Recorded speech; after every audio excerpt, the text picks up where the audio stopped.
Marami sa ating mga kababayan ang nangangarap na magtrabaho sa ibang bansa para mabigyan ng magandang kinabukasan ang kanilang pamilya.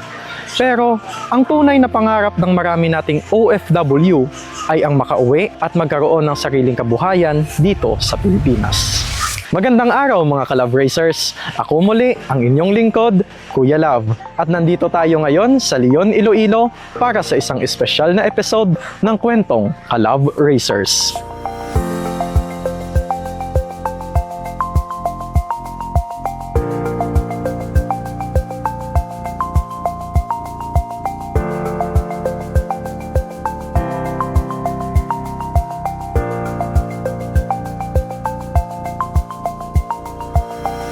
Ngayon, isang espesyal na kwento ng ibabahagi namin sa inyo. Makakausap natin ngayon si Ma'am Joy, isang dating OFW na piniling magbalik bayan at ipuhunan ang kanyang pinaghirapan sa pagbababuyan. Sa loob ng 5 taon, hinarap niya ang mga hamon sa pagiging isang hog racer.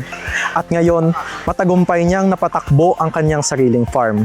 Alamin natin kung paano ang isang modern day hero ay naging isang matagumpay na hog racer.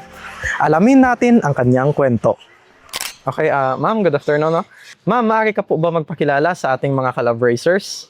Ako pa nga pala si Mrs. Joy Canillas, 45 years old. Ma'am, bago po kayo nag-alaga ng baboy, ano po ang dati ninyong pinagkakaabalahan? Ako po isang dating OFW sa Hong Kong, last nga country. Okay, ma'am. Sa dami po ng pwedeng pagkakitaan, bakit po pinili ninyo ang pagbababoy? Kasi ito lang po yung kasi sa area ba? Kasi may naman okay kami dito, lupa. Kaya yun ang pinag-usapan namin ng partner ko na magbababoy. Okay, maganda magbaboy. Napansin ko nga din po, ma'am, parang wala masyadong tao sa paligid.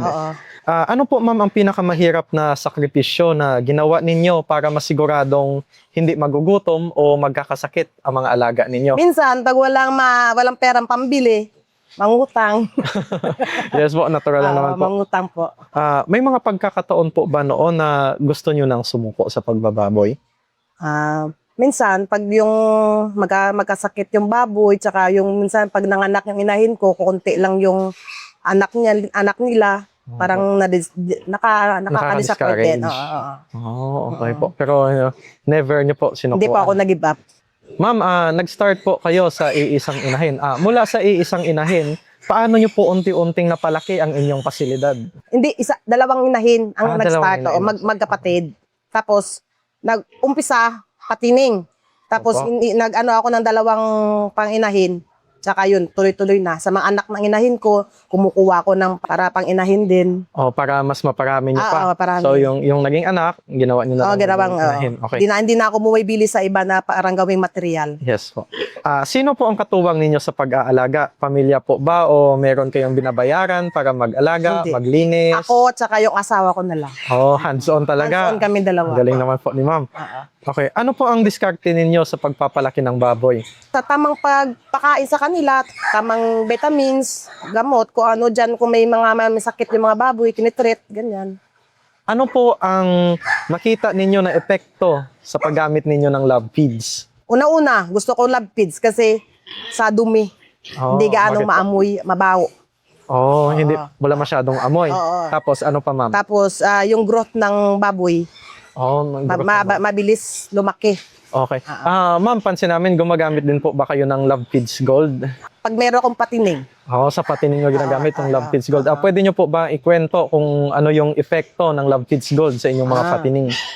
Yung sa premium tsaka sa gold kasi, mas sa gold. Kasi yung gold is, mabilis lang paglaki ng Kasi high density protein yung baboy. formulation. Kumpara mo sa may premium. Okay, ma'am. Matapos nyo pong mapalaki ng malulusog ang mga alaga ninyo, paano nyo po pinagkakitaan? Binibenta nyo po ba? Binibenta ko po. 5 months since birth ng baboy, ng biik. Ma'am, ano po ang pinaka-proud moment ninyo bilang isang hog racer? Siyempre, pag naibinta yung baboy, may pera. Bulyom ang kita. Yes po. Diba? Kasi yun naman po nakakatuwa pag nakabenta na. Motor. Sige. Ito, yung maliit nito kasi dati. Maliit lang yung babuyan ko. Tapos nag-extend lang ako doon. 5 taon mula ngayon, ano po ang pangarap ninyo para sa inyong farm? Nagbabalak po ba kayo na gawing itong commercial farm? Hindi na, ganito na lang, backyard na lang. Backyard na lang. Oo. Okay. Ma'am, ano po ang mensahe ninyo sa ating mga manonood, sa ating mga kapwa collaborators? Mag-ano din kayo, kung mayroon kayong sunan, saka area na pwede niyong paglagyan ng kulungan ng baboy, try nyo rin na ng baboy, mag-alaga, Okay. para may pera, may income. Tsaka, gumamit kayo ng lab feeds. Yun po. Oo, sigurado yan, certified. So, si ma'am nagsabi, gumamit kayo Feeds ng love po, feeds. Ma'am, maraming salamat po. Maraming salamat din. Isang napakagandang kwento ng pagsisikap at pag-asa ang ibinahagi sa atin ni Ma'am Joy ngayong araw. Hindi naging madali ang lahat mula sa pagiging OFW patungo sa pagiging isang full-time hog raiser. Pero sa loob ng 5 taon, napatunayan niya na sa tamang pag-aalaga, tiyaga at diskarte, walang imposible. Sa muli, ako ang inyong lingkod, Kuya Love. Maraming salamat sa panonood. Kita-kits tayo sa susunod na kwento ng Tagumpay Series. Happy farming!